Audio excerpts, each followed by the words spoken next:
Alrighty, welcome back to another thrilling installment of Fraggoth Reads. I'm Fraggoth, and today we're reading more of Distress by Gregg Egan. Egan. The Grugster. So what's even going on in this book anymore? Good question, Frag. Why don't you elucidate the audience in case they had to wait a week or something? So our protagonist, which the back claims is named Andrew Worth, is on the independent rogue nation state of Stateless. It's an artificially engineered island somewhere in the Pacific, South Pacific-ish, and it is where this physics conference is being held, at which Violet Mosala is going to have a lead speaking role,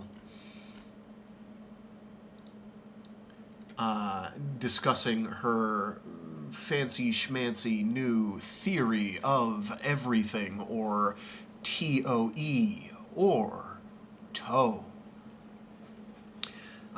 He has been introduced to her now, which is good. So he can actually talk to this person.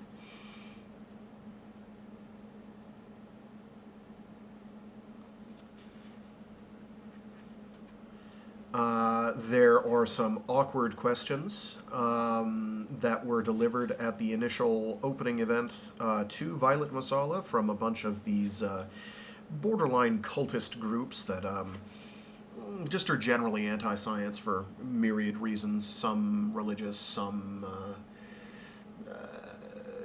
due to a sense of ignorance is bliss, and some for popularity reasons, I guess. Various reasons are people against learning about a new theory of everything. But there definitely seems to be something odd going on. It's not entirely clear what. There was a chance encounter with someone who delivered some cryptic warnings implying a certain degree of danger. There's also been certain questions about, hey, we had a whole lot of stuff prepared with the person that you kind of stole this assignment from. Why are you here? Kind of thing. So it's strange things are happening. And even though he's actively avoiding this whole distress topic, which is some new neurological condition, it's sort of keeps popping up. Which is odd, because it's not like the title of the book. Oh, right, yeah, because it's the title of the book. Right. I remember now. So, one wonders when that will intersect. Sooner rather than later? Who knows? Anyway. With that, I think we're basically caught up, and I'll get crack-a-lackin'. I don't think I have anything to yap about today, so I'm not gonna. Welcome back, Frank Misers, inveterate veteran of these streams.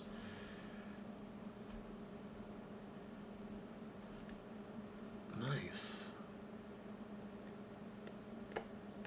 I get to say words.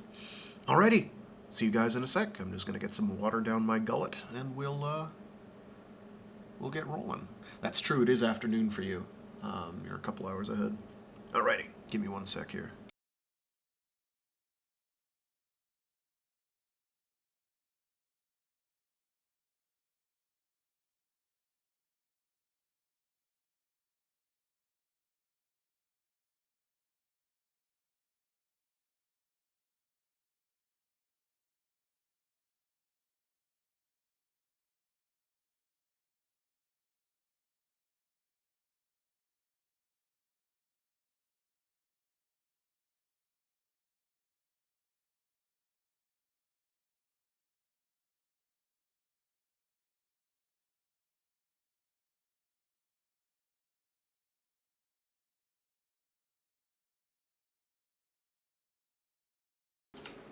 Chapter 12.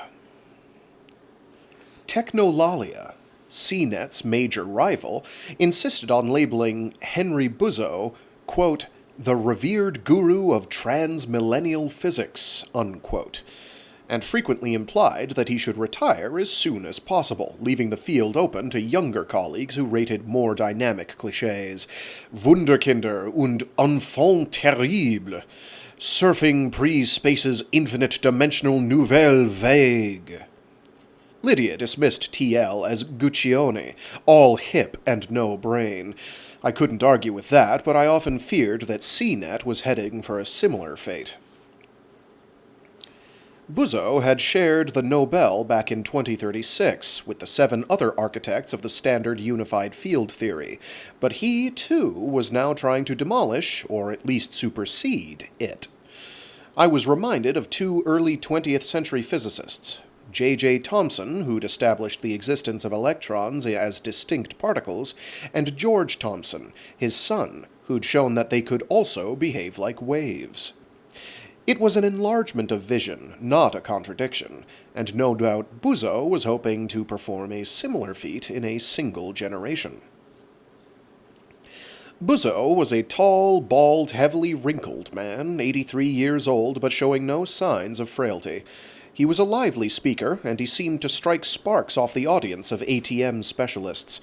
But even his arcane jokes, which left them in stitches, went over my head. His introduction contained plenty of familiar phrases and plenty of equations which I'd seen before. But once he started doing things with those equations, I was completely out of my depth. Every now and then he'd display graphics, knotted gray-white tubes with green gridded surfaces and bright red geodesic lines snaking across them. Triplets of mutually perpendicular arrowed vectors would blossom from a point, then move around a loop or a knot, tipping and twisting along the way.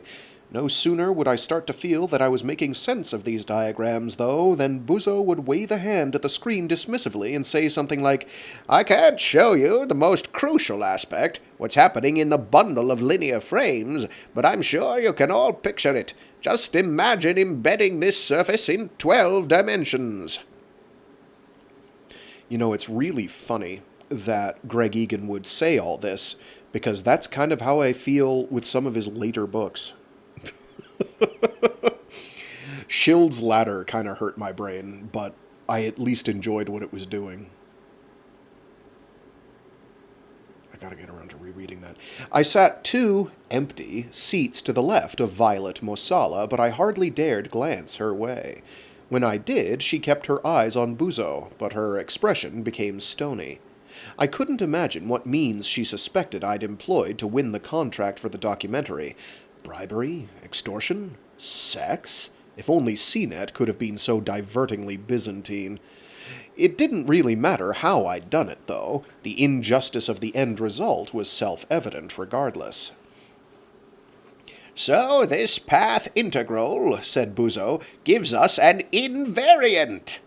His latest crisp diagram of knotted tubes suddenly blurred into an amorphous gray-green haze, symbolizing the shift from a particular space-time to its generalization in pre-space, but the 3 vectors he'd sent to circumnavigate the simulated universe remained fixed. Invariants, in an all topologies model, were physical quantities which could be shown to be independent of such things as the curvature of spacetime in the region of interest, and even how many dimensions it possessed.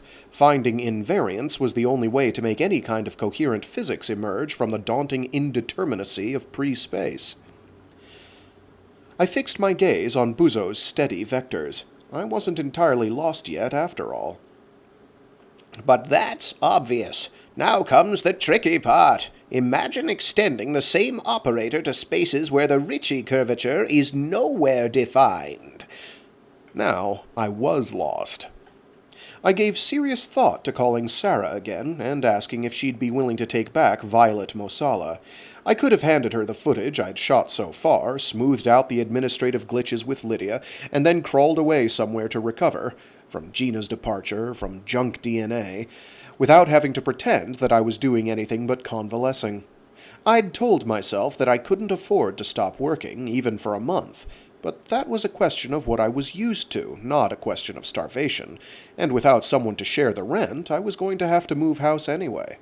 Distress would have kept me in leafy, tranquil Eastwood for a year or more, but whatever I did now, I was headed back to the outer sprawl.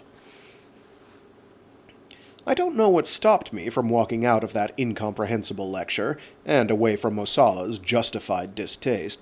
Pride? Stubbornness? Inertia? Maybe it came down to the presence of the cults. Walsh's tactics could only become uglier, but that only made it seem more of a betrayal to abandon the project. I'd given in to CNET's demands for Frankenscience in junk DNA. This was a chance to atone by showing the world someone who was standing up against the cults. And it wasn't as if the rhetoric was about to give way to violence, Kuale notwithstanding. This was arcane physics, not biotechnology, and even at the Zambian Bioethics Conference where I'd last seen Walsh, it was God's image as usual, not humble science, who'd pelted speakers with monkey embryos and doused unsympathetic journalists in human blood. No religious fundamentalists had bothered with us. No religious fundamentalists had bothered with the Einstein Centenary Conference. TOEs were either beyond their comprehension or beneath their contempt. Mosala said softly, "That's nonsense." I glanced at her warily. She was smiling.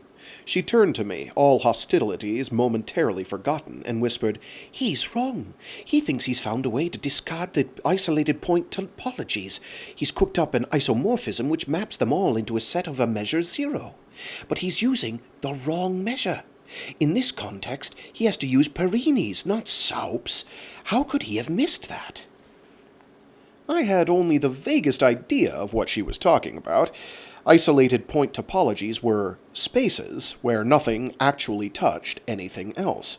A measure was a kind of generalization of length, like a higher dimensional area or volume, only they included much wilder abstractions than that. When you summed something over all the topologies, you multiplied each contribution to the infinite sum by a measure of how big the topology was, a bit like weighing the worldwide average of some statistic according to the population of each country, or according to its land area, or its gross domestic product, or some other measure of its relative significance. Buzo believed he'd found a way of tackling the calculation of any real physical quantity which made the effective contribution of all the universes of isolated points equal to 0. Mosala believed he was mistaken. I said, "So you'll confront him when he's finished?" She turned back to the proceedings, smiling to herself. "Let's wait and see. I don't want to embarrass him, and someone else is sure to spot the error." Question time arrived. I strained my limited grasp of the subject, trying to decide if any of the issues raised were Mosala's in disguise, but I thought not. When the session ended and she still hadn't spoken, I asked point blank, "Why didn't you tell him?" She became irritated. "I could be mistaken. I'll have to give it more thought. It's not a trivial question. He may have had a good reason for the choice he made." I said, "This was a prelude to his paper on Sunday week, wasn't it? Clearing the ground for his masterpiece?" Buzo, Mosala, and Yasuko Nishide, yeah, I had it right. Buzo Mosala and Yasuko Nishide were scheduled to present their rival TOEs in strict alphabetical order on the last day of the conference. "That's right." So if he's wrong about the choice of measure, he could end up falling flat on his face? Mosala gave me a long, hard look. I wondered if I'd finally managed to push the decision out of my hands, if she'd withdraw her cooperation entirely, leaving me with no subject to film, no reason to remain. She said coldly, "I have enough trouble deciding when my own techniques are valid. I don't have time to be an expert on everyone else's work as well." She glanced at her notepad. "I believe that's all the filming we agreed on for today, so if you'll excuse me, I'm meeting someone for lunch."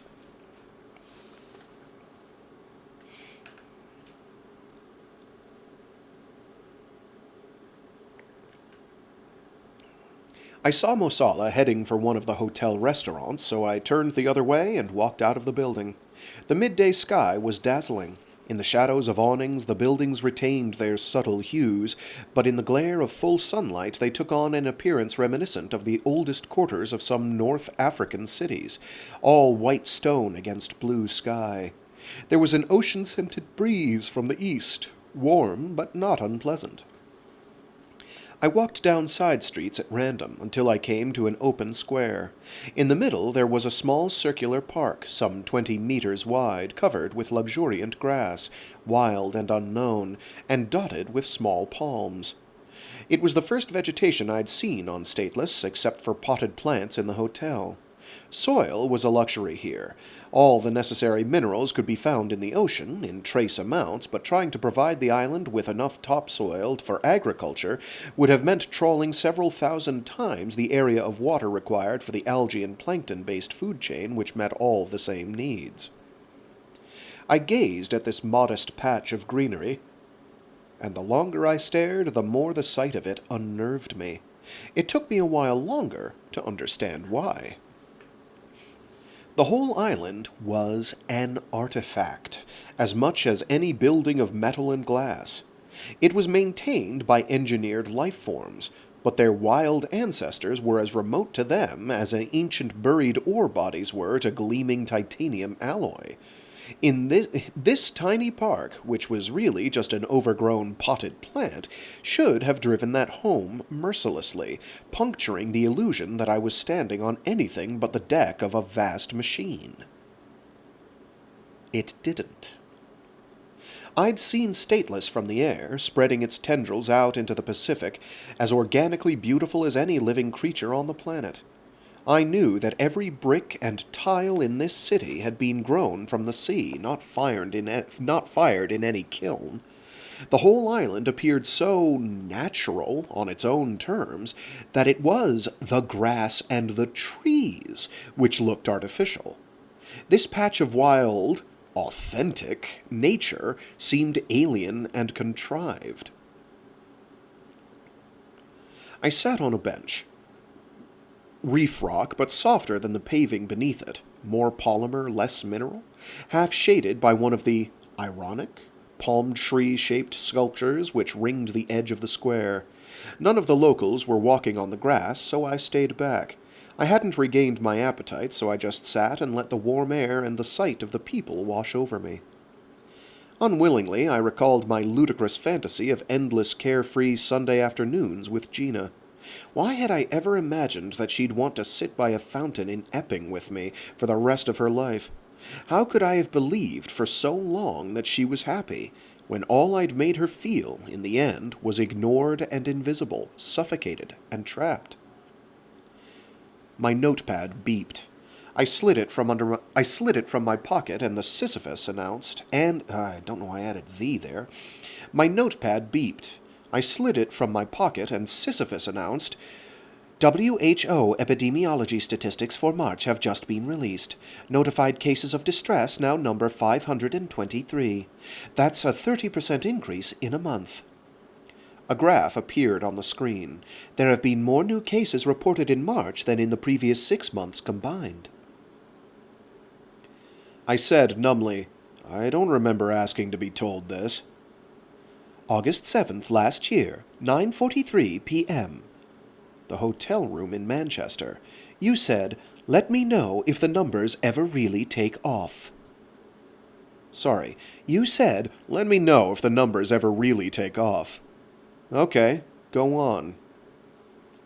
There have also been 27 new journal articles published on the topic since you last inquired. A list of titles appeared. Do you want to hear their abstracts? Not really.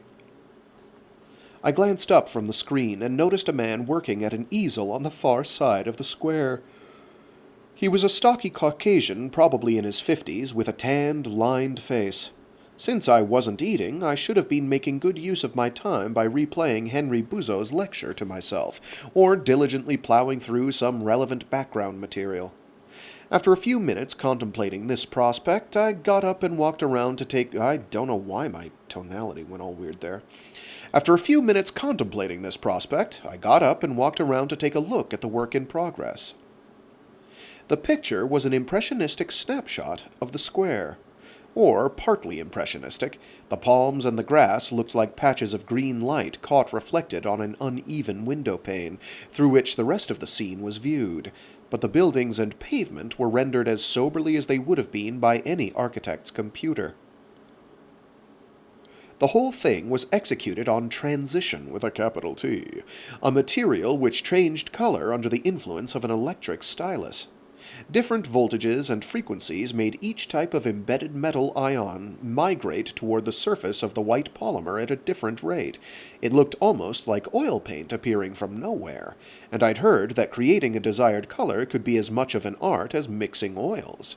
Erasure was easy, though. Reversing the voltage drove all the pigments back out of sight.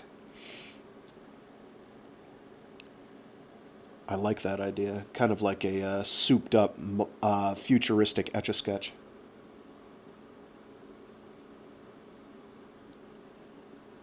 Without pausing to glance at me, the artist said, $500. He had a rural Australian accent. I said, if I'm going to get ripped off, I think I'll wait for a local to do it. He gave me a mock-wounded glare. And 10 years doesn't qualify me? What do you want? Citizenship records? 10 years? I apologize.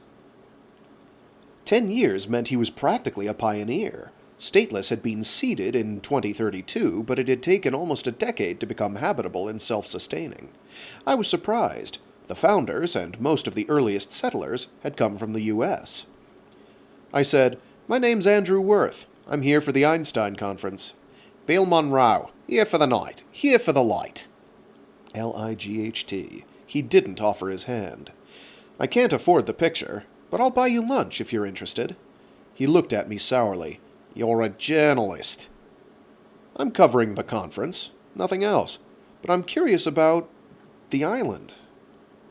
Then read about it. It's on all the nets. Yes, and it all contradicts itself. I can't decide what's propaganda and what isn't. So what makes you think anything I might tell you would be any more reliable? Face to face, I'll know. He sighed. Why me? He put down his stylus. All right, lunch and anarchy. This way. He started to walk across the square. I hung back. You're not going to leave this? He kept walking, so I caught up with him. $500, plus the easel and the stylus, and you're willing to trust people to leave it untouched? He glanced at me irritably, then turned and waved his notepad at the easel. It emitted a brief, ear-splitting squeal. A few people turned to stare. Don't you have alarm tags where you come from? I felt my face redden. Monroe chose a cheap-looking open-air cafe and ordered a steaming white concoction from the instant-serve display counter. It smelled nauseatingly fishy, although here that didn't necessarily imply that it had once been the flesh of any vertebrate. Still, I lost whatever faint hint of an appetite I might have been working up. As I thumbed approval of the payment for the meal, he said, Don't tell me you're deeply perplexed by our use of international credit as a means of exchange, the existence of free enterprise, eating establishments, my shameless attachment to private property, and all the other trappings of capitalism which you see around you. You've done this before, so what's the stock answer to the stock question? Monroe carried his plate out to a table which gave him a clear view of his easel. He said, Stateless is a capitalist democracy, and a liberal socialist democracy, and a union of collectives, and several hundred other things for which I have no name. You mean people here choose to act as they would in those kinds of society? Yes, but it goes deeper than that. Most people join syndicates which effectively are those kinds of society. People want freedom of choice, but they also want a degree of stability. So they enter into agreements which give them a framework in which to organize their lives. Agreements which will allow for release, of course. But then, most democracies permit immigration. If 60,000 people in one syndicate agree to pay a portion of their income, subject to audit, into a fund used for health, education, and welfare, dispersed according to policies fleshed out in detail by committees of elected delegates, they may not have a parliament or a head of state, but that still sounds like a socialist democracy to me. I said, so freely chosen government isn't forbidden, but overall, are you anarchists or not? Aren't there universal laws here which everyone is forced to obey? There are a handful of principles endorsed by a large majority of residents. Basic ideas about freedom from violence and coercion. They're widely promulgated, and anyone who disagrees with them would be better off not coming here. I won't split hairs, though. They might as well be laws. So, are we anarchists or not? Monroe mimed indifference. Anarchy means no ruler, not no laws, but no one on Stateless loses any sleep contemplating ancient Greek semantics, or the writings of Bakunin, or Proudhon, or Godwin. Sorry, I retract that. About the same percentage of the population as you'd find in Beijing or Paris cares passionately about each of those subjects, but you'll have to interview one of them if you want their opinion. Personally, I think the word carries too much historical baggage to be salvaged. No great loss. Most of the 19th and 20th century anarchist movements were bogged down, as much as the Marxists, by the question of seizing power from the ruling class. On Stateless, that issue was dealt with very simply. In 2025, 6 employees... 2025, it's coming, boys, it's coming soon! It already happened! In 2025, 6 employees of a Californian biotech company called Ingenuity, that is, with a capital E-N, capital E, lowercase n, capital G, E-N-E, capital U-I-T-Y, Ingenuity, still better than most of the names we get coming out of Silicon Valley. In 2025, 6 employees of a Californian biotech company called Ingenuity absconded with all the information they needed to make the seed, much of which was their own work, if not their own property. They also took some engineered cells from various cultures, but too few to be missed. By the time anyone knew that Stateless was growing, there were a few hundred people living here in shifts, and it would have been bad PR to summarily sterilize the place. That was our revolution. Beats measuring out your life in Molotov cocktails. Except that the theft means you're saddled with the boycott. Monroe shrugged. The boycott is a great pain, but Stateless under the boycott is still better than the alternative. A company island, every square metre privately owned. It's bad enough when every decent food crop on the planet is licensed. Imagine the ground beneath your feet being the same. I said, okay, so the technology gave you a shortcut to a new society. All the old models were irrelevant. No invasion and genocide, no bloody uprising, no glacial democratic reforms. But getting there's the easy part. I still don't understand what holds the place together. Small invertebrate organisms. I meant politically. Monroe looked baffled. Holds the place together against what? The onset of anarchy? Violence, looting, mob rule. Why bother travelling to the middle of the Pacific for something you can do in any city in the world? What do you think we went to all this trouble just for a chance to play Lord of the Flies? Not intentionally, but when it happens in Sydney, they send in the riot squad. When it happens in Los Angeles, they send in the National Guard. We have a trained militia who have near universal consent to use reasonable force to protect people and vital resources in an emergency. He grinned. Vital resources. Emergency powers. Sounds just like home, doesn't it? Except that the emergency has never arisen. Okay, but why hasn't it? Monroe massaged his forehead and regarded me as if I were an over-persistent child.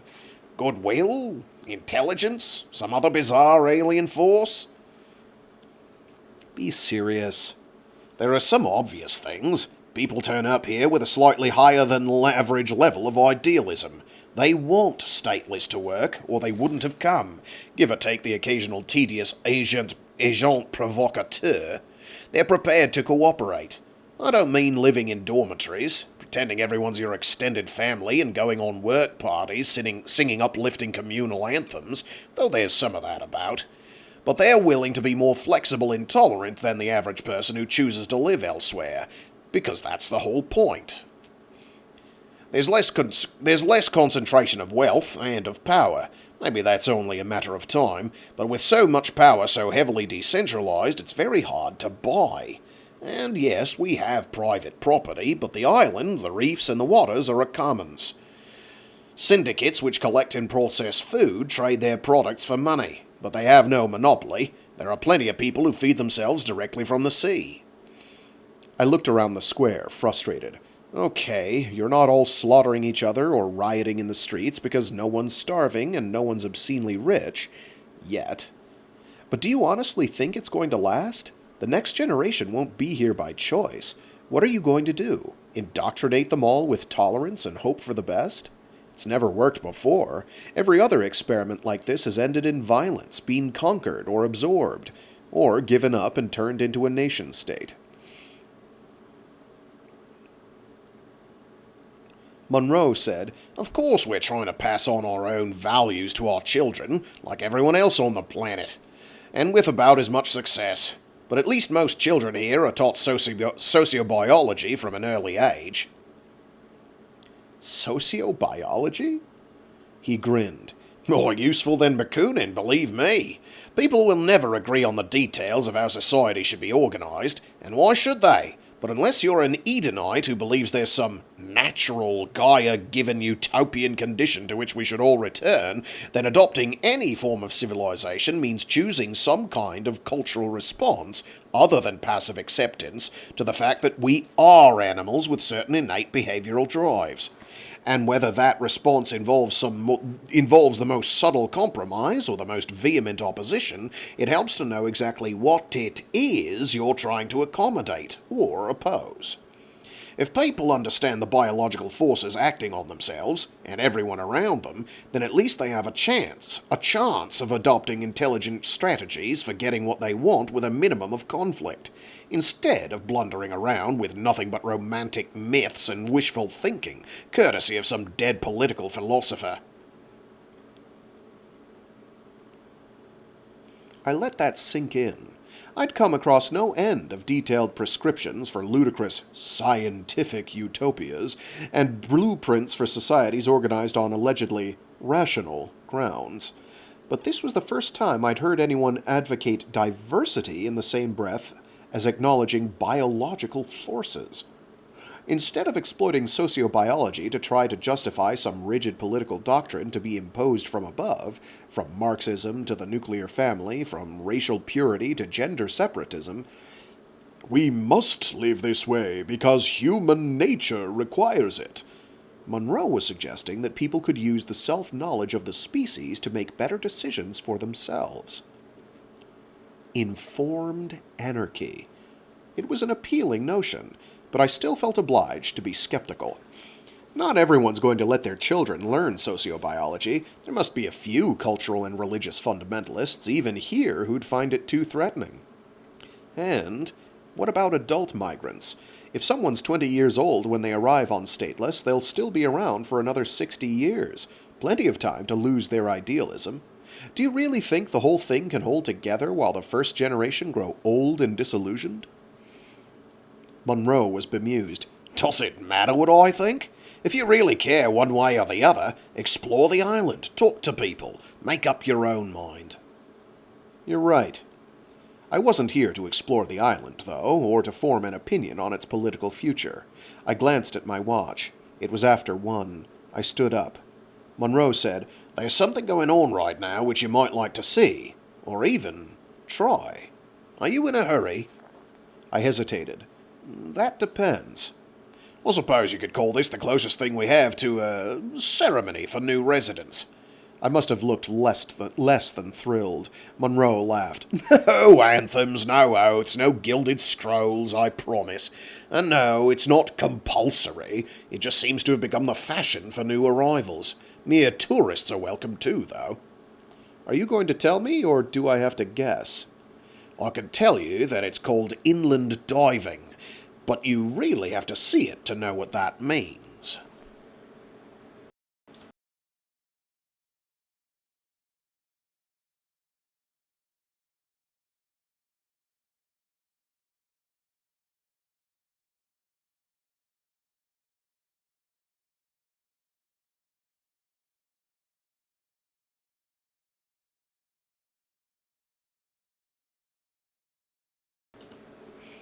Monroe packed up his easel and accompanied me. I suspected he was secretly enjoying playing veteran radical tour guide.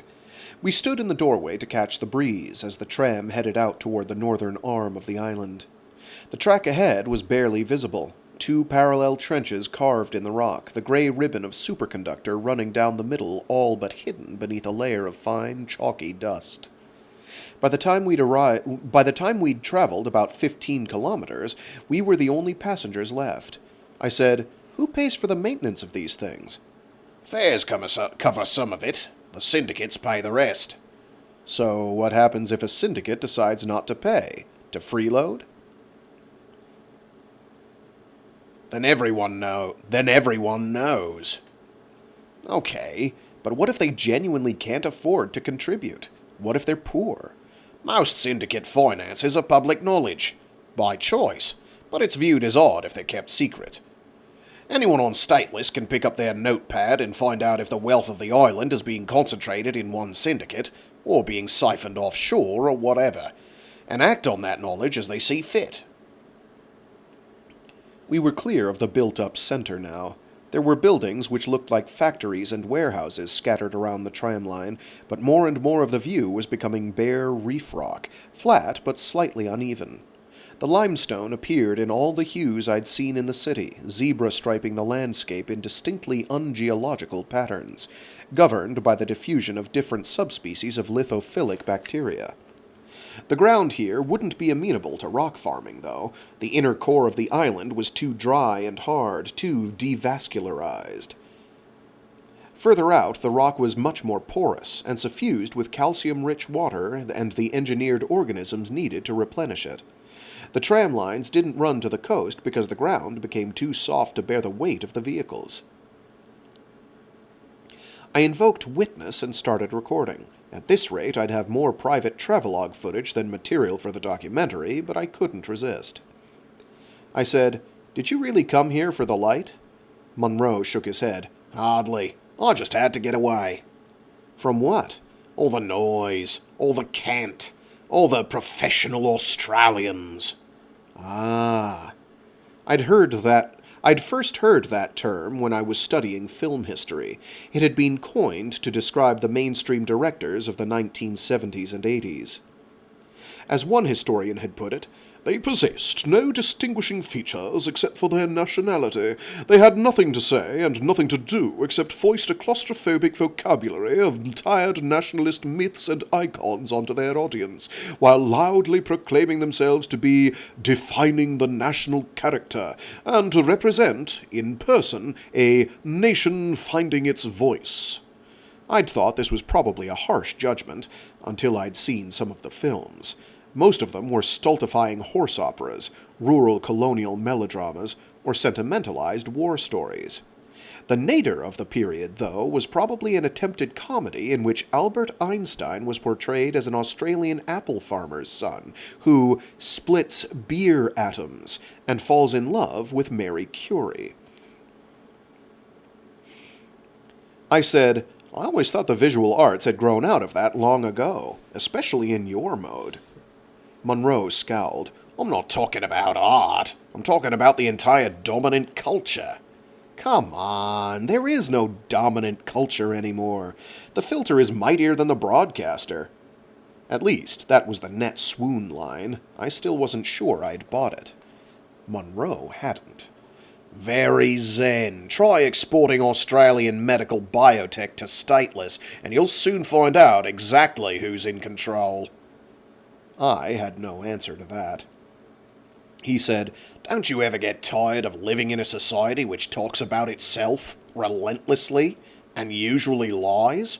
Which defines everything worthwhile, tolerance, honesty, loyalty, fairness, as uniquely Australian?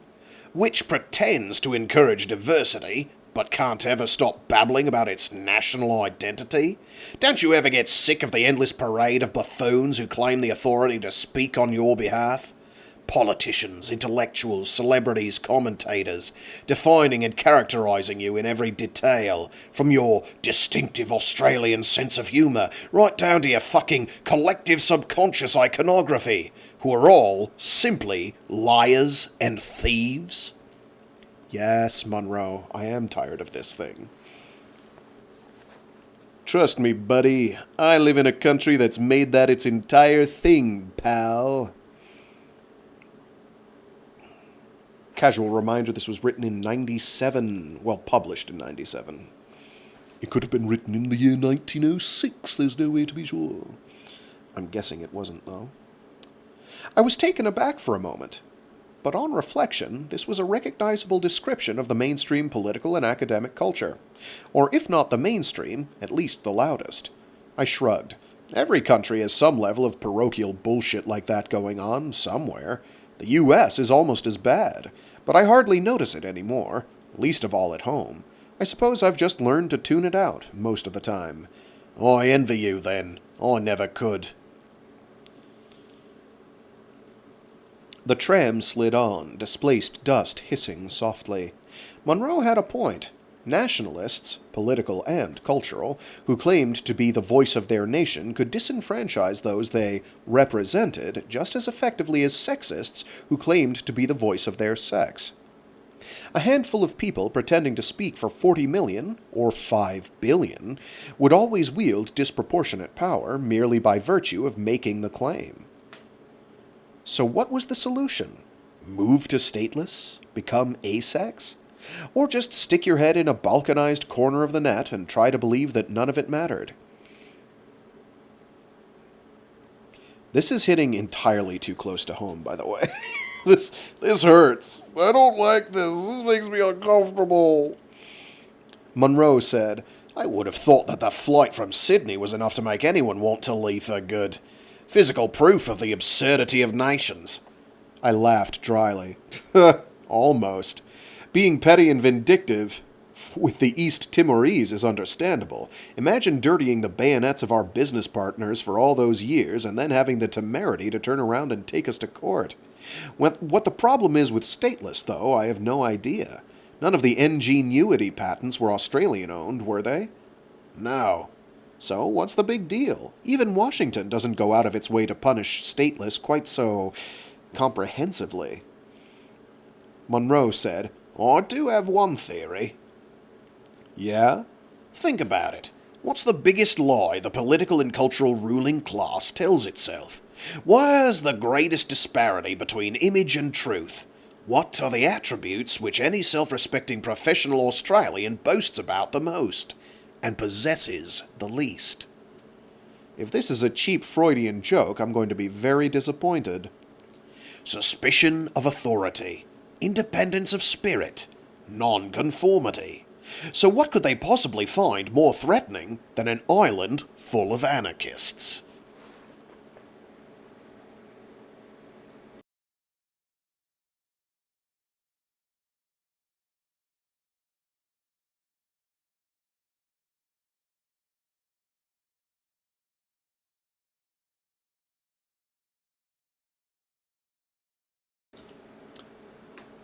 The direct parallel there, of course, is the United States Democratic Party always punching left aggressively, which is something you really start noticing. You really, yeah, it's hard to avoid noticing now in the last 20-odd years. 30 years, really. It's been a while. Chapter 13. We walked north from the terminus, across a plain of marbled gray-green, in places still imprinted with faint hints of stubby branched tubing, coral from the shores of a decade ago, completely digested. Knowing the timescale made the sight curiously shocking. It was a bit like stumbling across fossils of distinctive 40s artifacts, clunky old-model notepads, quaint shoes which had been alpha fashion in living memory, converted into nothing but mineralized outlines. I thought I could feel the rock yielding beneath my feet more than the dense, cured paving of the city, but we left no visible imprints behind us. I paused and crouched to touch the ground, wondering if it would be palpably moist. It wasn't, but there was probably a plasticized skin beneath the surface to limit evaporation.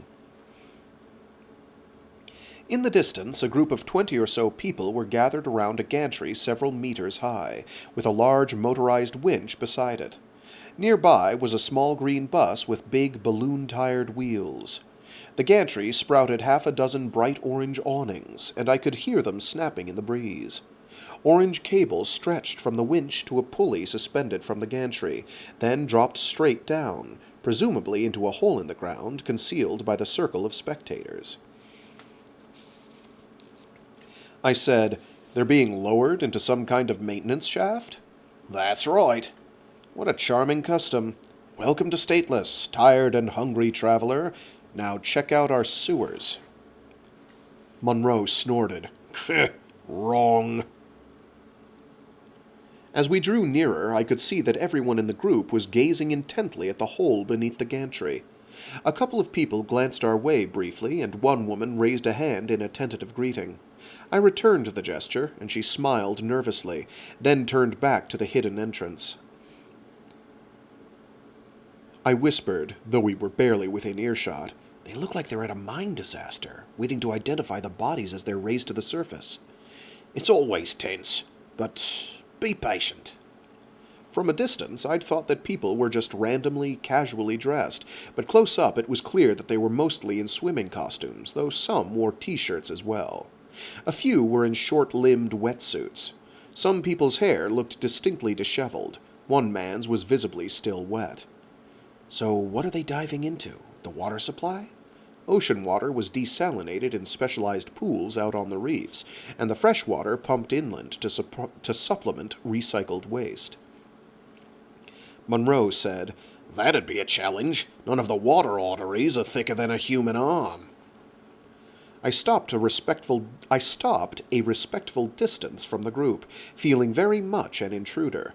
Monroe went ahead and gently squeezed his way into the outer circle. No one seemed to mind or to pay either of us much attention. It finally struck me that the awnings overhead were flapping and shuddering out of all proportion to the gentle wind from the east. I moved closer, and caught the edge of a strong, cool breeze emerging from the tunnel itself, carrying a stale, damp mineral odor. Peering over people's shoulders, I could see that the mouth of the tunnel was capped with a knee-high structure like a small well, built of dark reef rock or heavy-duty biopolymer, with an iris seal which had been wrenched open. The winch, a few meters away, seemed monstrous now, far too large and industrial-looking to be involved in any light-hearted sport. The cable was thicker than I'd expected. I thought of trying to estimate its total length, but the sides of the drum concealed the number of layers wrapped around it. The motor itself was silent except for the hiss of air across magnetic bearings, but the cable squeaked against itself as it spooled onto the drum, and the gantry creaked as the cable slid over the pulley. No one spoke. It didn't seem like the time to start asking questions. Suddenly I heard a gasping sound, almost a sobbing. There was a buzz of excitement, and everyone craned forward expectantly. A woman emerged from the tunnel, clinging tightly to the cable, scuba tank strapped to her back, face mask pulled up to her forehead. She was wet, but not dripping, so the water had to be some way down.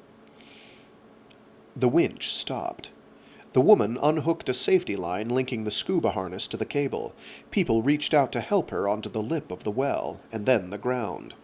I stepped forward and saw a small circular platform, a coarse grid of plastic tubes, on which she'd been standing. There was also a twin-beam lantern fixed to the cable about 1.5 meters above the platform. The woman seemed dazed. She walked some distance away from the group, almost staggering, then sat down on the rock and stared up at the sky, still breathless. Then she removed the tanks and mask slowly and methodically and lay down on her back. She closed her eyes and stretched out her arms, palms down, spreading her fingers on the ground. A man and 2 teenage girls had separated from the others. They stood nearby, watching the woman anxiously. I was beginning to wonder if she needed medical attention, and I was on the verge of discreetly asking Sisyphus to refresh my memory on heart attack symptoms and emergency first aid, when she sprung to her feet, smiling radiantly. She began to speak excitedly to her family in what I took to be a Polynesian language. I didn't understand a word she said, but she sounded elated. The tension vanished, and everyone began laughing and talking. Monroe turned to me. There are 8 people in the queue ahead of you, but it's worth waiting for, I promise. I don't know. Whatever's down there, my insurance doesn't cover it. I doubt your insurance covers a tram ride on Stateless. A thin young man in bright floral shorts was putting on the scuba gear the woman had discarded. I introduced myself. He seemed nervous, but he didn't mind talking. His name was Kumar Rajendra, an Indian Fijian civil engineering student. He'd been on Stateless less than a week. I took a button camera from my wallet and explained what I wanted. He glanced over at the people gathered around the hole, as if wondering if he needed to ask permission of someone, but then he agreed to take it down. Fixing the camera to the top of the scuba mask where it sat like a third eye, I noticed a faint chalky residue on the faceplate's transparent plastic. An elderly woman in a wetsuit came over and checked that the scuba gear was fitted properly, then went through emergency procedures with Rajendra. He listened solemnly. I backed away and checked the reception on my notepad. The camera transmitted in ultrasound, radio, and IR, and if all those signals failed to get through, it had a 40-minute memory. Monroe approached me, exasperated. You're crazy, you know. It won't be the same. Why record someone else's dive when you could do it yourself? Just my luck. Even on Stateless, I'd found someone who wanted me to shut up and do what I was told. I said, maybe I will. This way I get to see exactly what I'd be letting myself in for. Then again, I'm just a tourist, aren't I? So my experience of a ceremony for new residents would hardly be authentic. Monroe rolled his eyes. Authentic? Make up your mind. Are you covering the Einstein Conference or making coming of age on Stateless? That remains to be seen. If I end up with 2 programs for the price of 1, all the better. Rajendra climbed onto the edge of the well, took hold of the cable, then stepped onto the platform. It tilted precariously until he managed to center himself. The breeze ballooned his shorts and sent his hair streaming comically upward, but the sight was more vertiginous than amusing. It made him look like a skydiver sans parachute, or some lunatic balanced on the wing of a plane. He finally attached the safety line, but the impression of free fall remained. I was surprised that Monroe was so enthusiastic about what looked to me like just one more bonding through bravery ritual, one more initiation by ordeal. Even if there was no real pressure to take part, and even if the dangers were minimal, so much for the island of radical nonconformists. Someone started the winch unwinding. Rajendra's friends, standing, and then kneeling, on the lip of the well, reached out and patted his shoulders as he descended, cheering him on. He grinned nervously as he disappeared from sight. I squeezed forward myself and leaned over with the notepad to maintain line-of-sight communication. The button camera's memory would probably be more than enough, but it was impossible to resist the lure of real-time. I wasn't alone. People jostled to get a view of the screen. Monroe called out from behind the crush. So much for authenticity. You realize you're changing the experience for everyone? Not for the diver. Ah, right, that's all that matters. Capture the last glimpse of the real thing before destroying it forever. You ethno-vandal. He added, half seriously. Anyway, you're wrong. It changes things for the diver, too.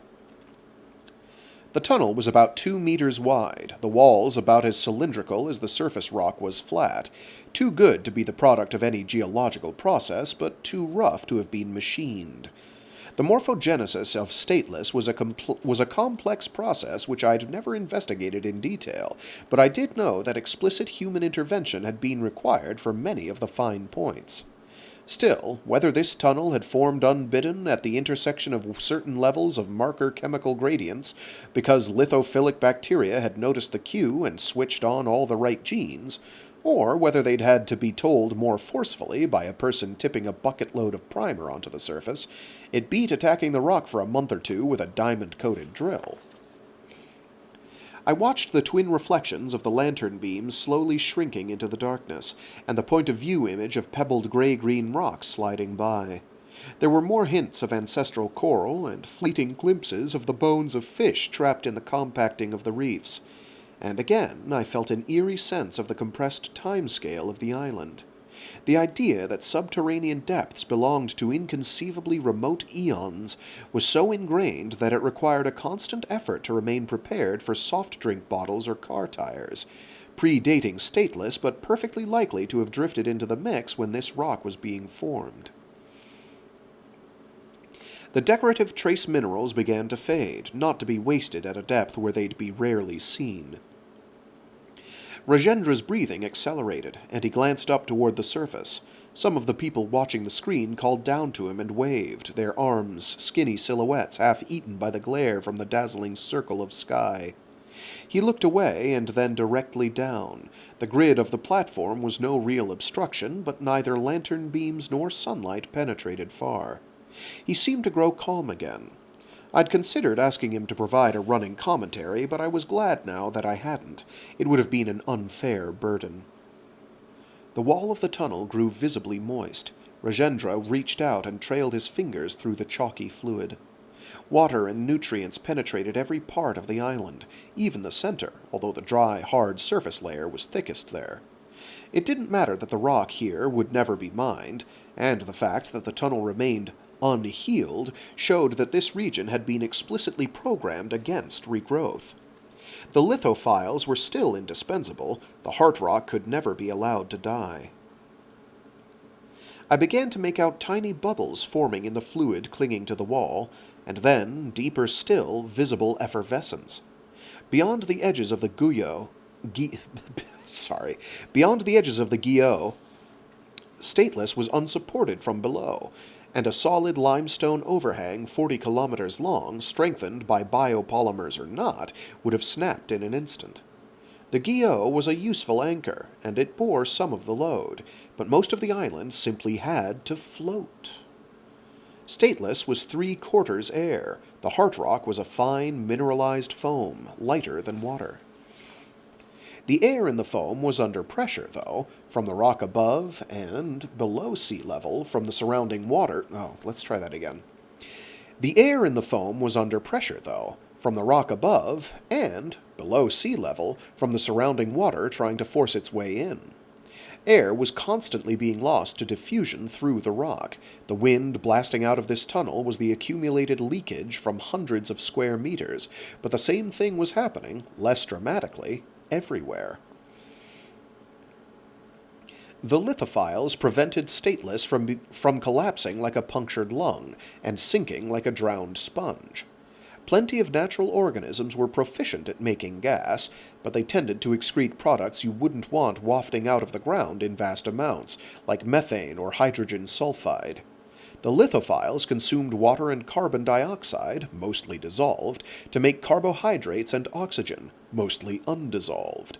And because they manufactured oxygen-deficient carbohydrates, like deoxyribose, they released more oxygen than they took in carbon dioxide, adding to the net increase in pressure.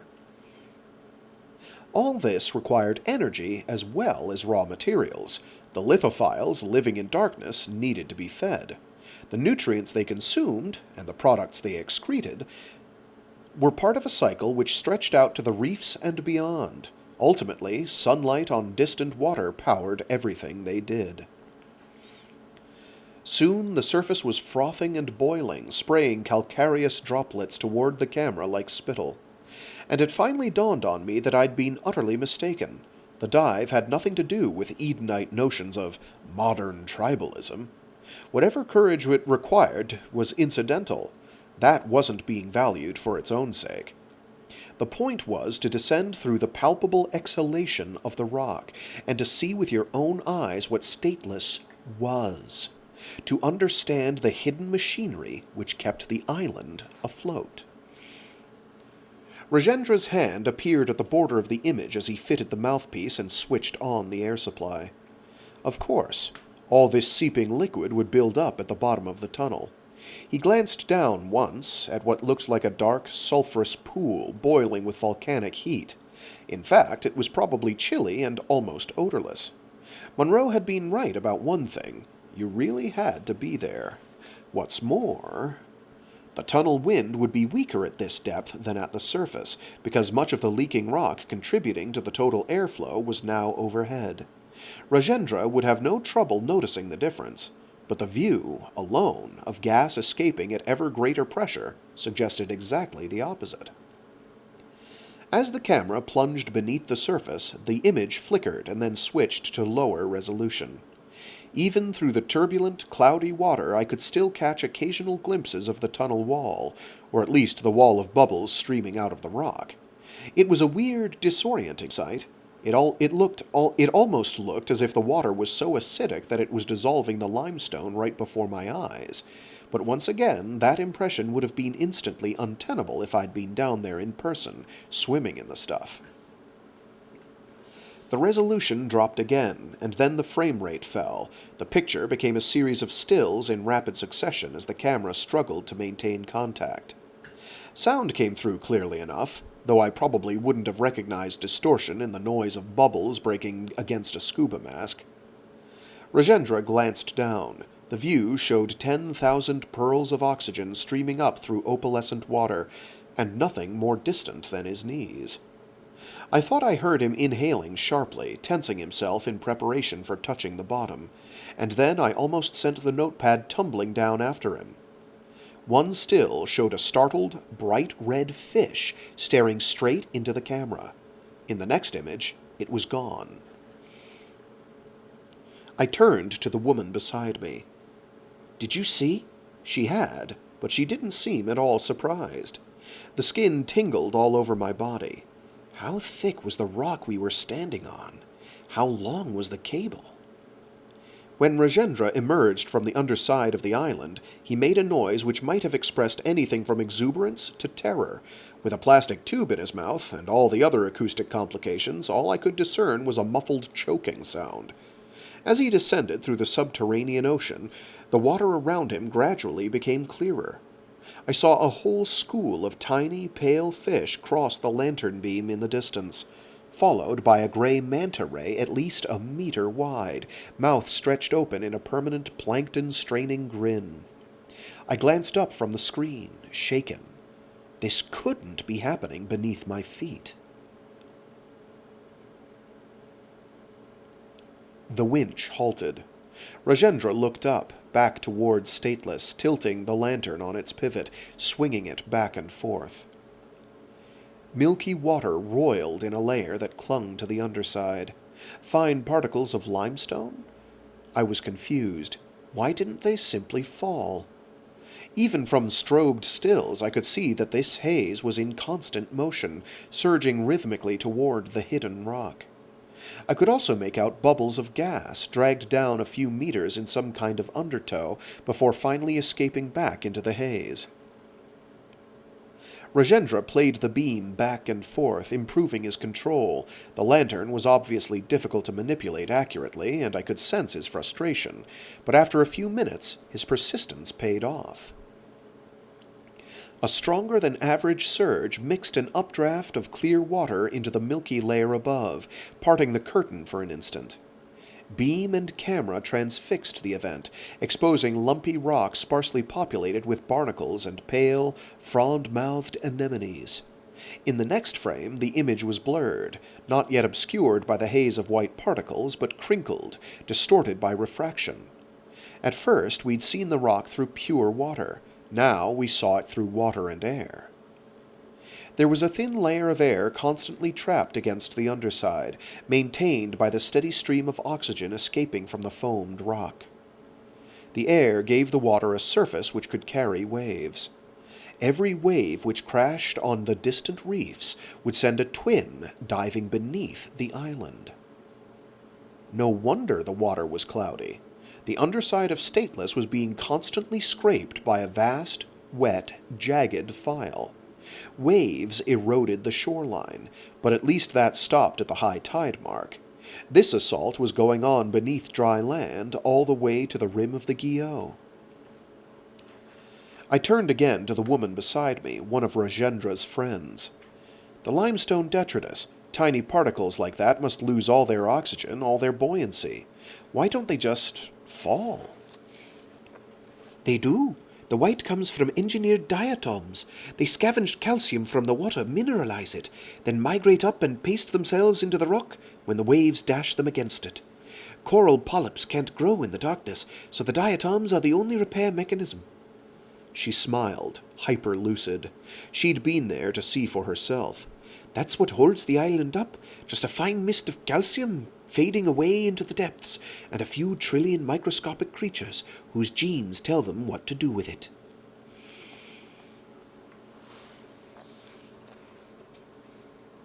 The winch started rewinding.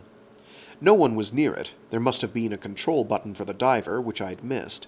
Or maybe it was pre-programmed, the whole dive calculated in advance to limit the risk of decompression sickness. Rajendra put his hand in front of his face and waved to us. People laughed and joked as he began his ascent. It was nothing like the mood when I'd arrived. I asked the woman, "Do you have a notepad?" In the bus. "Do you want the communication software? You could keep the camera." She nodded enthusiastically. Good idea. Thanks. She went to fetch the notepad. The camera had only cost me $10, but the copy fee for the software turned out to be $200. I could hardly retract the offer, though. When she returned, I approved the transaction and the machines conversed in infrared. She'd have to pay for any more duplicates, but the program could be moved and erased for free, passed on to other groups of divers. When Rajendra emerged, he started whooping with joy. As soon as he was free of the safety line, he sprinted away across the plain, still carrying the scuba tanks, before doubling back and collapsing in a breathless heap. I didn't know if he was hamming it up or not. He hadn't seemed the type. But as he took off the diving gear, he was grinning like a madman in love, exhilarated, trembling.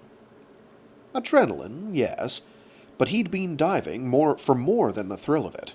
He was back on solid ground, but would never be the same now that he'd seen exactly what lay beneath it, now that he'd swum right through the island's tenuous foundations.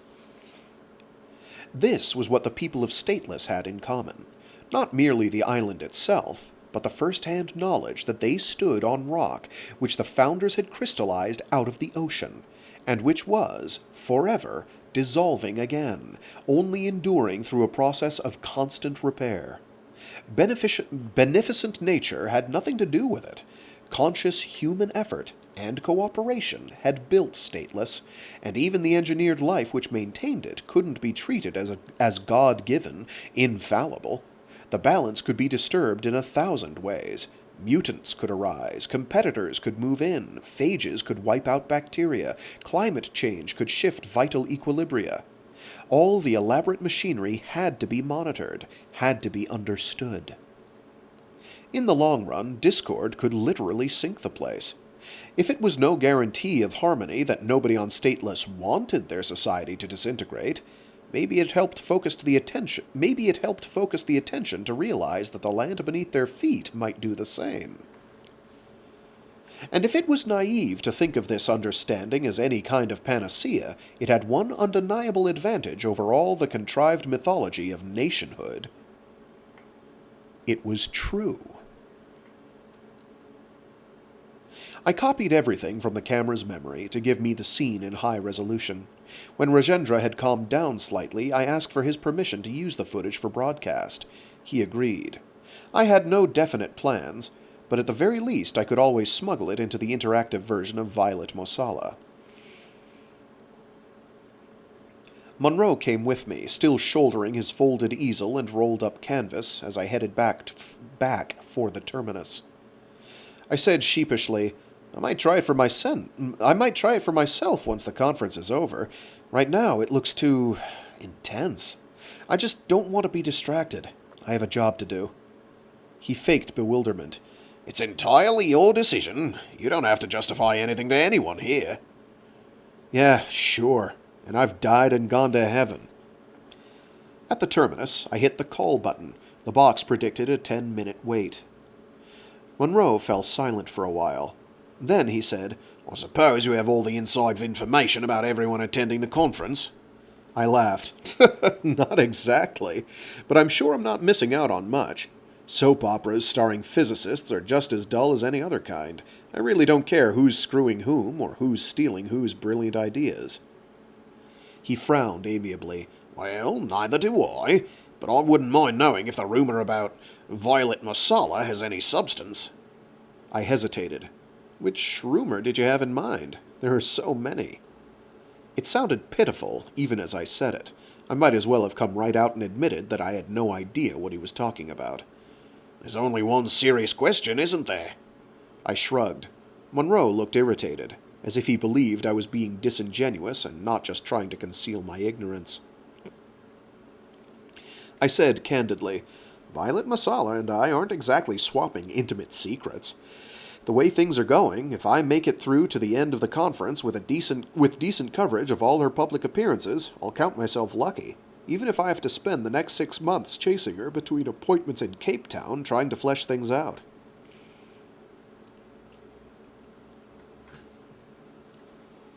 Monroe nodded with grim satisfaction, like a cynic whose opinions had just been confirmed. Cape Town? Right. Thanks. For what? He said, I never believed it. I just wanted to hear it put to rest by someone in a position to be sure. Violet Mosala, Nobel Prize-winning physicist, inspiration to millions, 21st century Einstein, architect of the TOE most likely to succeed, abandons her home country just when the peace in Natal is starting to look more solid than ever. Not for Caltech, not for Bombay, not for CERN, not for Osaka, but to join the rabble on Stateless? Not in a million years.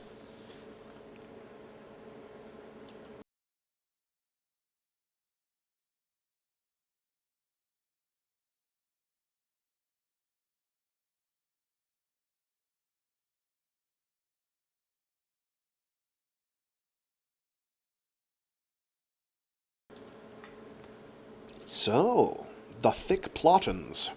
She's planning on, not defect, but emigrate. Or there was a rumor that she was planning to emigrate to Stateless. I should make an addendum to my comment earlier about the Democratic Party punching left all the time.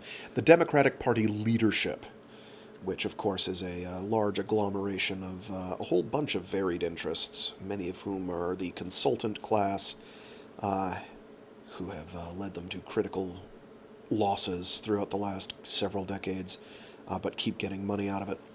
I'm looking at you, Lincoln Project, and a few others, and the actual honchos, the party leadership, not necessarily the party itself. Not everyone. Yeah, not everyone. Just the people who matter. Chapter 14. Back at the hotel, climbing the stairs to my room, I asked Sisyphus, Can you name a group of political activists with the initials AC who might have taken an interest in Violet Mosala emigrating to Stateless? No. Come on. A is for anarchy? There are 2,073 organizations with anarchy or a related word in their title, but they all contain more than 2 words. Okay. Maybe AC itself was shorthand, like US for USA. But then, if Monroe was to be believed, no serious anarchist would ever use the A word. I tried a different angle. What about A for African, C for culture, with any number of other letters? There are 207 matches. I scrolled through the list. AC didn't seem like a plausible abbreviation for any of them. One name was familiar, though. I replayed a section of the audio log from the morning's press conference. William Savimbi, Proteus Information. You speak approvingly of a convergence of ideas which has no respect for ancestral cultures, as if your own heritage were of no importance to you at all. Is it true that you received death threats from the Pan-African Cultural Defense Front after you publicly stated that you didn't consider yourself to be an African woman? Mosala had put the quote in context, but she hadn't answered the question. If a comment like that had been enough to result in death threats, what might rumors of defection, baseless or not, bring down on her? I had no idea. I knew even less about South African cultural politics than I knew about ATMs. Mosala would hardly be the first prominent scientist to leave the country, but she would be one of the most celebrated, and the first to emigrate to Stateless. Chasing money and prestige at a world-class institution was one thing, but it would be hard to read a move to Stateless, which could offer neither, as anything but a deliberate renunciation of her nationality.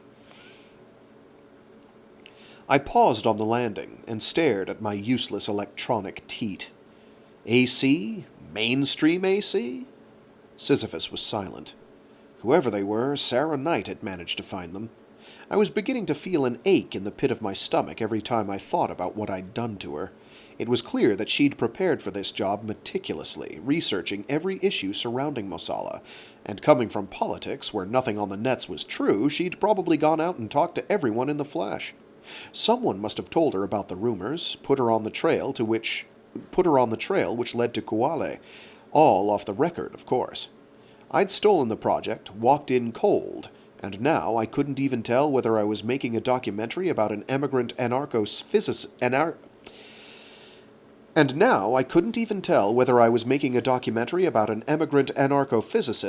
in fear of her life, or whether I was jumping at shadows, and the only threat anyone on Stateless faced was being goaded into giving Janet Walsh some long-overdue career advice.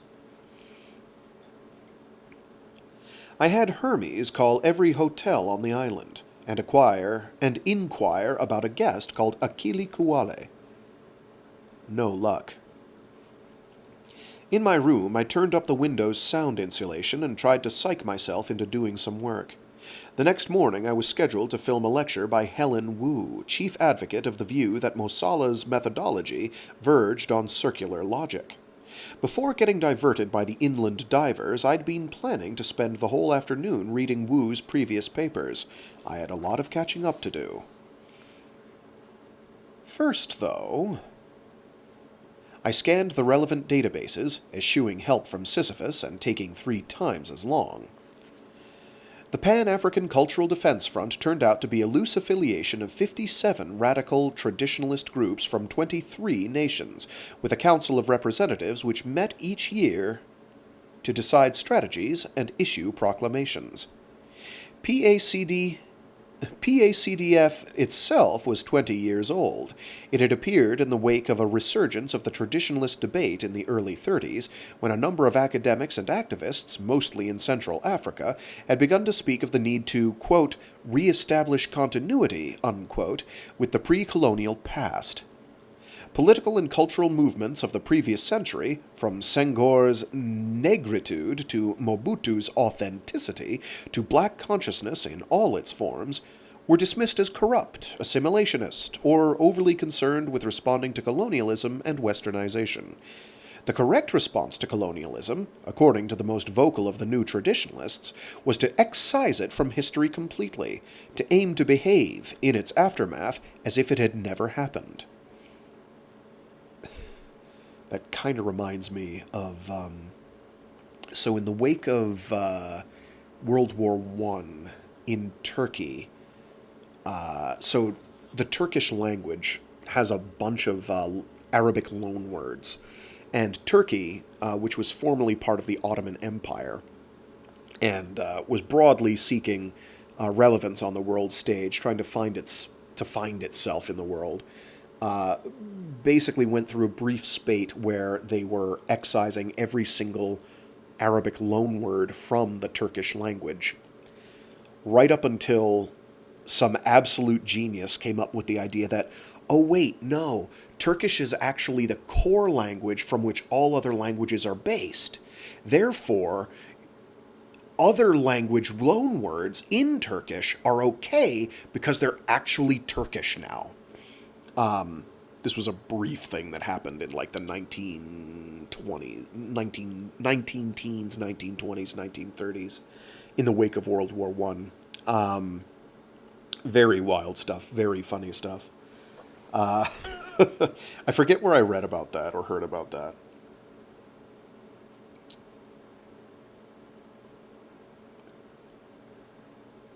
Very reactionary. PACDF was the most extreme manifestation of this philosophy, taking an uncompromising and far from populist line. They decried Islam as an invader religion, much as Christianity or syncretism. I don't know what Syncretism. I don't know if that's a real thing. Or something for the futuristic setting. They opposed vaccination, bioengineered crops, electronic communications. And if there was more to the group than a catalogue of the foreign, or local but insufficiently ancient, influences they explicitly renounced, they might have found it hard to differentiate themselves without such a hit list. Many of the policies they advocated, wider official use of local languages, greater support for traditional cultural forms, were already high on the agenda of most governments, or were being lobbied for from other quarters. PACDF's raison d'etre seemed to consist of being greater purists than anyone else. When the most effective anti-malarial vaccine on the planet was manufactured in Nairobi, based on research carried out in that well-known imperialist superpower, Colombia, condemning its use as a criminal betrayal of traditional healing practices, sounded like sheer fundamentalist perversity to me.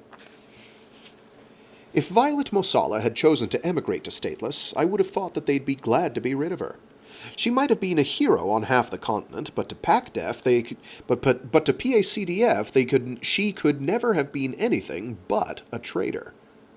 And I could find no report of a death threat, so maybe Savimbi's claim had been pure hype.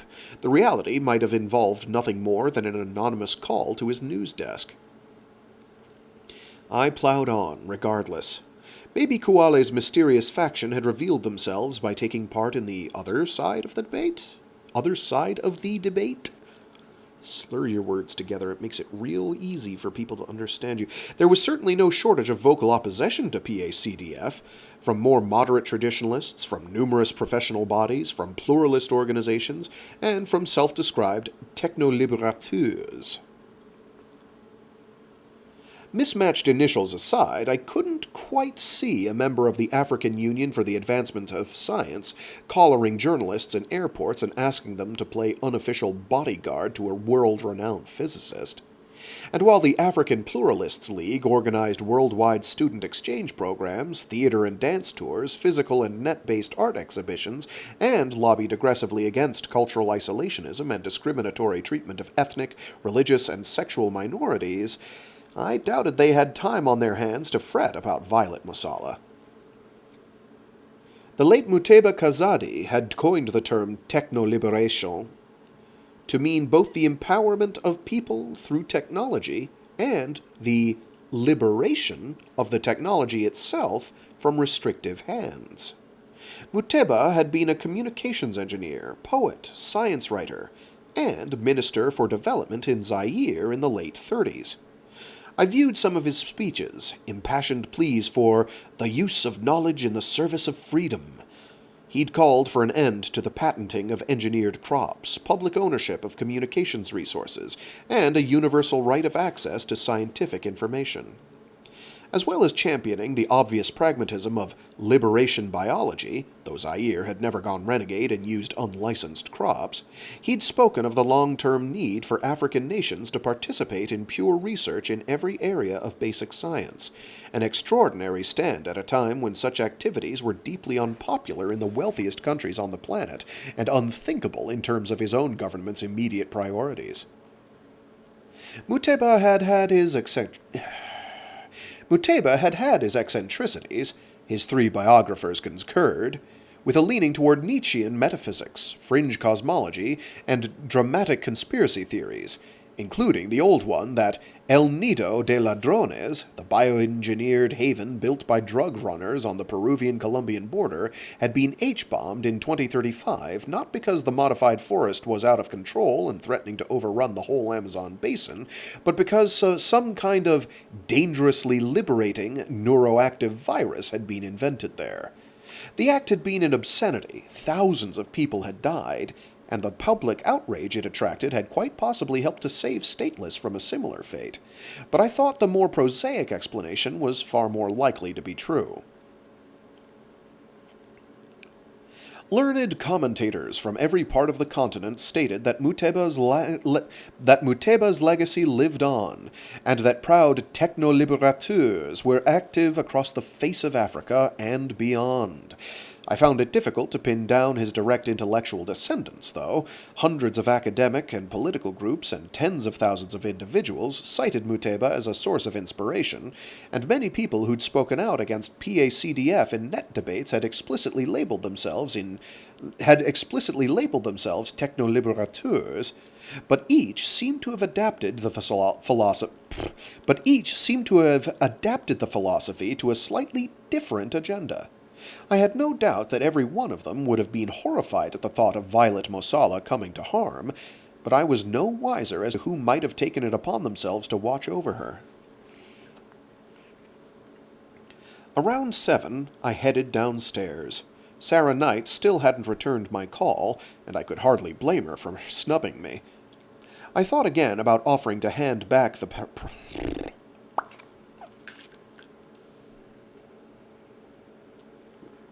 My lips. They rebel, they turn to wubber. I thought again about offering to hand back the project, but I told myself that I'd left it too late, and she'd probably committed herself to another assignment. The truth was, the more the complications surrounding Mosala mocked the fantasy I'd held of retreating into the inconsequential abstractions of TOEs, the harder it became to imagine walking away. If this was the reality behind the mirage, I had an obligation to face it. I was heading toward the main restaurant when I spotted Indrani Lee coming down one of the corridors which led into the lobby. She was with a small group, but they were splitting up, with volleys of rejoinders and afterthoughts, as if they'd just emerged from a long, hectic meeting and couldn't bear each other's company any longer, but couldn't quite bring themselves to end the discussion either. I approached. She saw me and raised a hand in greeting. I said, "I missed you on the connecting flight. How are you settling in?" Fine, fine.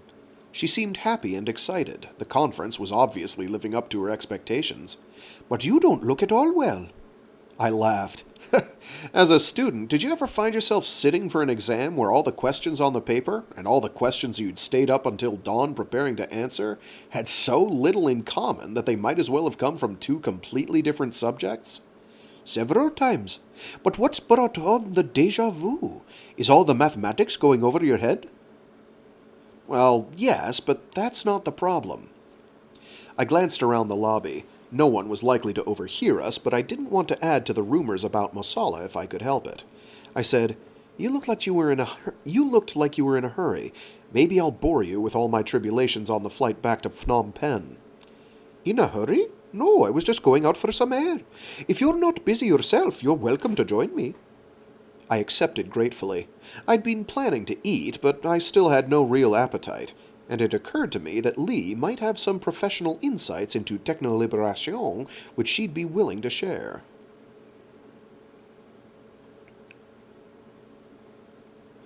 The main reason I pronounce it in a French way is because A, it's italicized, and B, it has an accent over the second E. The libération. Liberateurs. As opposed to liberators. As we stepped through the doors, though, I could see what she'd really meant by going out for some air. Mystical Renaissance had decided to show themselves, crowding the street outside the hotel. Banners read, "To explain is to destroy. Revere the Newmen. Say no to Toe." T-shirts displayed Carl Jung, Pierre Teilhard Desjardins, Joseph Campbell, Fritjof Capra, the cult's late founder Gunther Kleiner, event artist Sky Alchemy, and even Einstein poking his tongue out. No one was chanting slogans. After Janet Walsh's confrontationist salvo, Mystical Renaissance had opted for a carnival atmosphere, all mime artists and fire jugglers, palmists and tarot card readers. Tumbling fire sticks cast oscillating, deep blue shadows everywhere, giving the street an oceanic cast. Bemused locals threaded their way through this obstacle course with expressions of weary resignation. They hadn't asked to have a circus shoved down their throats. So far as I could see, it was only a few badge-wearing conference members who were availing themselves of the free entertainment, or giving money to the buskers and fortune-tellers. One of the cultists who'd stolen Albert was singing Puff the Magic Dragon, accompanying himself on a keyboard. A common brand, like his t-shirt, both had IR programming ports. I paused in front of him, smiling appreciatively, while I invoked some notepad software I'd written several years before, and quietly typed instructions. As we walked away, his keyboard fell silent, every volume level set to 0, and Einstein sprouted a thought balloon which read, "Our experience hitherto justifies us in believing that nature is the realization of the simplest conceivable mathematical ideas." Lee gave me an admonishing look. I said, "Come on, he was begging for it." Further down the street, a small theater group was in the middle of a compressed version of The Iceman Cometh, rewritten in contemporary MR vernacular. A woman in a clown costume tore at her hair and declaimed, "I've failed to be psychically attuned. Everyone in my net clan would have remained closer to the healing Newmen if only I'd respected their need to continue to be nourished by their imagination-driven self-narratives." Images of tears flowed down her cheeks. I turned to Lee. "Well, I'm convinced. I'm joining up tomorrow. And to think, I used to take the fragile beauty of the sunset and reduce it to ugly technical jargon. If you think this is painful, you should hear their 5-minute Mahabharata as Jungian... Okay. If you think this is painful, you should hear their 5-minute Mahabharata as Jungian psychobabble." She shuddered. "But the original remains intact, doesn't it? And they have a right to their own interpretation, as much as anyone." She didn't sound entirely convinced. I said wearily, "I don't know what these people hope to gain by coming here. Even if they disrupted the conference, all the research has already taken place. It's all going to be posted on the nets regardless. And if the whole idea of a toe offends them so deeply, they can just close their eyes to it, can't they? They've closed their eyes to every other scientific discovery which has failed to meet their stringent spiritual requirements." Lee shook her head. "It's a matter of territorial defense. You must see that. A toe effectively claims sovereignty over the universe and everyone in it. If a conference of lawyers in New York set themselves up as rulers of the cosmos, wouldn't you be tempted to go and thumb your nose at them, at the very least?" I groaned. "Physics doesn't claim sovereignty, least of all here, where the whole aim is to find the one thing about the universe which physicists and technologists will never have the power to change. Using crude political metaphors like sovereignty or imperialism is just empty rhetoric. No one at this conference is sending troops to annex the weak force to the strong force. Unification isn't being legislated or enforced. It's being mapped." Lee said portentously, "Ah, the power of maps." "Oh, stop it. You know exactly what I mean. As in a map of the sky, not a map of Kurdistan, and with no constellations drawn in, or stars named." Lee smirked as if she had a much, much longer list of culturally charged attributes in mind, and wasn't going to let me off the hook until I'd ruled out every one of them. I said, "All right, forget the whole metaphor, but the fact is, exactly the same toe underlies the universe, and keeps these cultists alive, juggling and spouting gibberish, whether the evil reductionist physicists are allowed to discover it or not." "Not according to the anthro-cosmologists, it doesn't." Lee offered a conciliatory smile. But, of course, yes, the laws of physics are whatever they are, and half of physical renaissance would concede as much in suitably evasive and conditional jargon. Most of them accept that the universe rules itself in some systematic fashion. But they still feel deeply affronted by an explicit mathematical formulation of that system. You say they should be satisfied with personal ignorance rather than trying to keep the toe out of human hands entirely. And of course, they'll go on believing whatever they like, even if a successful TOE is announced. They've never let scientific orthodoxy stand in their way before. But the very beliefs they've chosen to hold dictate that they can't ignore the fact that physicists and geneticists and neurobiologists are tunneling ever deeper beneath everybody's feet and dragging to the surface whatever they find there. And what they will find will influence every culture on Earth in the long run. And that's reason enough to come here and intimidate innocent people with the mutilated corpse of Eugene O'Neill? Be fair. If you're conceding them the right to believe what they like, that has to include the right to feel threatened. The play was coming to a close. One of the actors was delivering a monologue on the need to show only compassion to poor science. I got confused. The play was coming to a close. One of the actors was delivering a monologue on the need to show only compassion to poor scientists who'd lost touch with the soul of Gaia.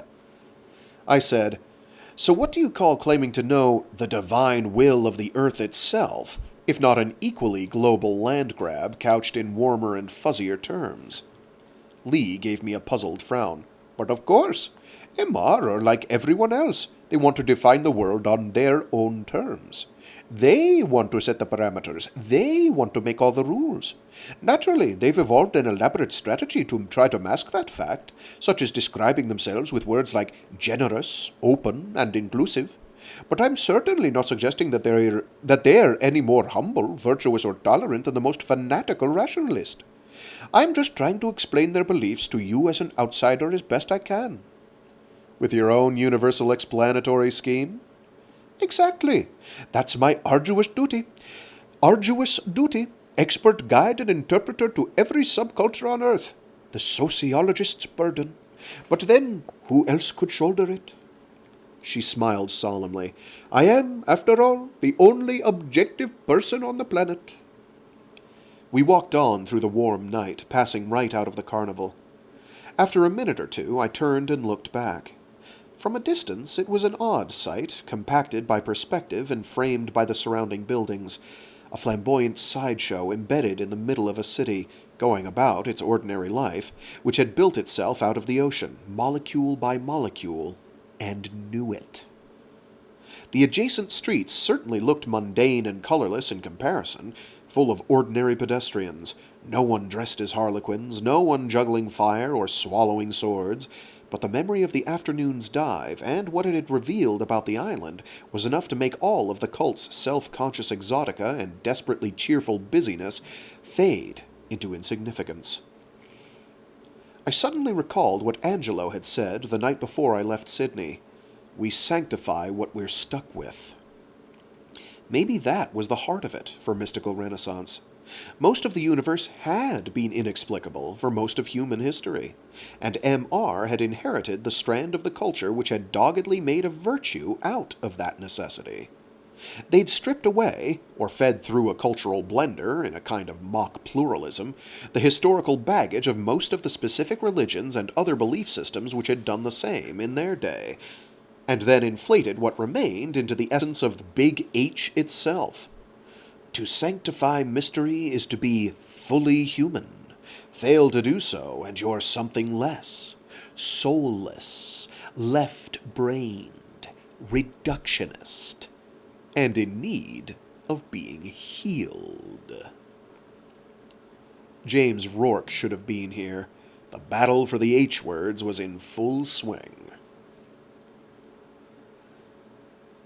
As we started back toward the hotel, I realized I'd meant to ask Lee a question which had almost slipped my mind. I said, "Who are the anthrocosmologists?" The term sounded as if it should have meant something to me, but, vague etymological inferences aside, it didn't. Lee was hesitant. Don't you really want to know if mystical renaissance raise your ire? They're an ignorance cult? I've never heard of them. They're not an ignorance cult. And the word cult, of course, is terribly value-laden and pejorative. Although I use it in the vernacular sense like everyone else, I really shouldn't. Why don't you just tell me what these people believe, and then I'll make up my own mind exactly how intolerant and condescending to be toward them? She smiled, but she looked genuinely pained, as if I was asking her to betray a confidence. The ACs are extremely sensitive about the way they're represented. It was hard enough persuading them to talk to me at all, and they still won't let me publish anything about them. The ACs. I feigned indignation, trying to mask my jubilation. What do you mean, let? Lee said, I agreed in advance to certain conditions, and I have to keep my word if I want their cooperation to continue. They've promised there'll be a time when I can put everything on the nets, but until then, I'm on indefinite probation. Disclosing information to a journalist would destroy the whole relationship in an instant. I don't want to publicize anything about them. This is purely off the record, I swear. I'm just curious. Then it won't do you any harm to wait a few years, will it? A few years? I said, All right, I'm more than curious. Why? I thought it over. I could tell her about Kuale, and ask her to swear to keep it to herself to avoid embroiling Mosala in any more unwelcome speculation. Except that, how could I ask her to betray one confidence while begging her to respect another? It would be pure hypocrisy. And if she was willing to swap secrets with me, what would her promise be worth? I said, What if they got against journalists anyway? Most cults are dying to recruit new members. What sort of ethos... Lee eyed me suspiciously. I'm not going to be tricked into any more indiscretions. It's my fault entirely that the name slipped out. But the topic is now closed. The anthro-cosmologists are a non-subject. I laughed. Oh, come on. This is absurd. You're one of them, aren't you? No secret handshakes. Your notepad is sending out coded infrared. I am Indrani Lee, High Priestess of the revered and sacred order. She took a swat at me with the back of her hand. I pulled back just in time. She said, They certainly don't have any priestesses. You mean they're sexist? All male? She scowled. Or priests, and I'm not saying anything more. We walked on in silence. I took out my notepad and gave Sisyphus several meaningful glances. The full word had unlocked no Aladdin's cave of data, though. Every search on anthro-cosmologists came up blank. I said, I apologize. No more questions, no more provocation. What if I really do need to get in touch with them, though, but I just can't tell you why? Lee was unmoved. That sounds unlikely. I hesitated. Someone called Kuale has been trying to contact me. V's been sending me cryptic messages for days, but V failed to turn up at an arranged meeting last night, so I just want to find out what's going on. Almost none of this was true, but I wasn't going to admit that I'd screwed up a perfect opportunity to discover for myself what AC was about. In any case, Lee remained impassive. If she'd heard the name before, she showed no sign of it. I said, Can't you pass on the message that I want to speak to them? Give them the right to choose for themselves whether or not to turn me down? She stopped walking. A cultist on stilts reached down and thrust a stack of edible pamphlets in her face, MR's own Einstein Conference newsletter in the non-electronic edition. Lee waved the woman away irritably. You're asking a lot. If they take offense and I lose 5 years' work... I thought, you wouldn't lose 5 years' work. You'd finally be free to publish. But it didn't seem diplomatic to put it that way. I said, I first heard the term anthro-cosmologists from Kuale, not you, so you don't even have to tell them that you admitted knowing anything. Just say I asked you more or less at random, that I've been asking everyone at the conference, and I just happened to include you. She hesitated. I said, Kuale was dropping hints about violence. So what am I supposed to do? Just forget about her? Or start trying to navigate my way through whatever bizarre apparatus Stateless employs for dealing with suspicious disappearances? Lee gave me a look which seemed to imply that she hadn't been taken in by any of this, But then she said begrudgingly, "If I tell them you've been blundering around shooting off your mouth, I suppose they can't hold that against me." "Thank you." She didn't look happy. "Violence? Against whom?" I shook my head. "V didn't say. I mean, it may all come to nothing, but I still have to follow it up." "I want to hear everything when you do." "You will, I promise." We'd arrived back at the theater group, who were now acting out a laborious fable about a child with cancer, whose life could only be saved if he was kept from hearing the stressful immunosuppressant truth. "Look, Ma, real science." Except that the effects of stress on the immune system had been amenable to pharmacological control for the last 30 years. I stood and watched for a while, playing devil's advocate against my own first impressions, trying to convince myself that there might be some real insight hidden in the story, some eternal verity which transcended the outdated medical contingencies. If there was, I honestly couldn't find it. The earnest clowns might as well have been envoys from another planet for all that they conveyed to me about the world we supposedly shared. And if I was wrong, and they were right, if everything I saw as specious contrivance was, in fact, luminous with wisdom, if this clumsy, sentimental fairy tale spoke the deepest truth about the world, then I was more than wrong. I was utterly deluded. I was lost beyond redemption, a foundling from another cosmology, another logic entirely, with no place in this one at all. There was no possibility of compromise, no question of building bridges. We couldn't both be half right. Mystical Renaissance endlessly proclaimed that they'd found the perfect balance between mysticism and rationality, as if the universe had been waiting for this cozy détente before deciding how to conduct itself, and was, frankly, relieved that the conflicting parties had been able to reach an amicable settlement which would respect everyone's delicate cultural sensibilities and give due weight to everyone's views. Except, of course, the view that the human ideals of balance and compromise, however laudable in political and social spheres, had absolutely nothing to do with the way the universe itself behaved. Humble science could denounce as tyrants of scientism anyone who expressed this opinion. Mystical Renaissance could call them victims of psychic numbing, who needed to be healed. But even if the cults were right, the principle itself could not be diluted, reconciled with its opposites, brought into the fold. It was either true or false. Or truth and falsehood were meaningless, and the universe was an incomprehensible blur. I thought, empathy at last. If any of this was mutual, if MR felt half as alienated and dispossessed by the prospect of a TOE as I did at the thought of their lunatic ideas shaping the ground beneath my feet, then I finally understood why they'd come here. The actors bowed. A few people, mainly other cultists in fancy dress, applauded. I suspected there'd been a happy ending. I'd stopped paying attention. I took out my notepad and transferred $20 to the one they'd placed before them on the ground. Even Jungians in clown costumes had to eat. First law of thermodynamics. I turned to Indrani Lee.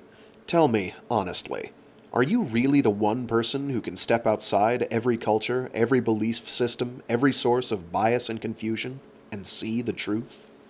She nodded unassumingly. "Of course I am. Aren't you?" Back in my room, I stared blankly at the first page of Helen Wu's most controversial physical review article, and tried to piece together how Sarah Knight could have stumbled on the anthrocosmologists in the course of her research for Violet Mosala. Maybe Kuale had heard about the project and approached her, just as Veed approached me. Heard about it how? Sarah had come out of politics, but she'd already completed one science documentary for CNET. I checked the schedules. The title was Holding Up the Sky, and the subject was fringe cosmology. It wasn't due to be broadcast until June, but it was sitting in CNET's private library, to which I had full access. I viewed the whole thing. It ranged from near-orthodox, but probably untestable, theories, quantum parallel universes, diverging from a single Big Bang, multiple Big Bangs freezing out of pre-space with different physical constraints, universes reproducing via black holes and passing on mutated physics to their offspring, through to more exotic and fanciful concepts, the cosmos as a cellular automaton, as the coincidental byproduct of disembodied Platonic mathematics, as a cloud of random numbers which only possessed form by virtue of the fact that one possible form happened to include conscious observers. There was no mention of the anthro-cosmologists, but maybe Sarah had been saving them for a later project, by which time she hoped to have won their confidence and secured their cooperation. Or maybe she'd been saving them for Violet Mosala, if there was a substantial connection between the two. If it was more than a coincidence that Kuale was a devotee of both. I sensed Sisyphus exploring the nooks and crannies of the interactive version of Holding Up the Sky, but there were no buried references, no hints of more to come. And no public database on the planet contained a single entry on the ACs. Every cult employed image managers to try and keep the right spin on their media representations, but total invisibility suggested extraordinary discipline, not expensive PR. The cult of anthro-cosmology, meaning human knowledge of the universe? It was not an instantly transparent label. At least mystical renaissance, humble science, and culture first didn't leave you guessing about their priorities. It did contain the H word, though. No wonder they had opposing factions, a mainstream and a fringe. I closed my eyes. I thought I could hear the island breathing, ceaselessly exhaling, and the subterranean ocean scouring the rock beneath me. I opened my eyes. This close to the center, I was still above the Guillot. Underneath the reef rock was solid basalt and granite, all the way down to the ocean floor. Sleep reached up and took me, regardless. And that is where we will call it for today. I do have a schedule here for my next appearances.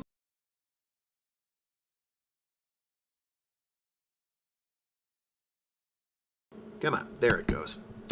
Accidentally disconnected my microphone like a goober. I do have that. Where are you? Where are you?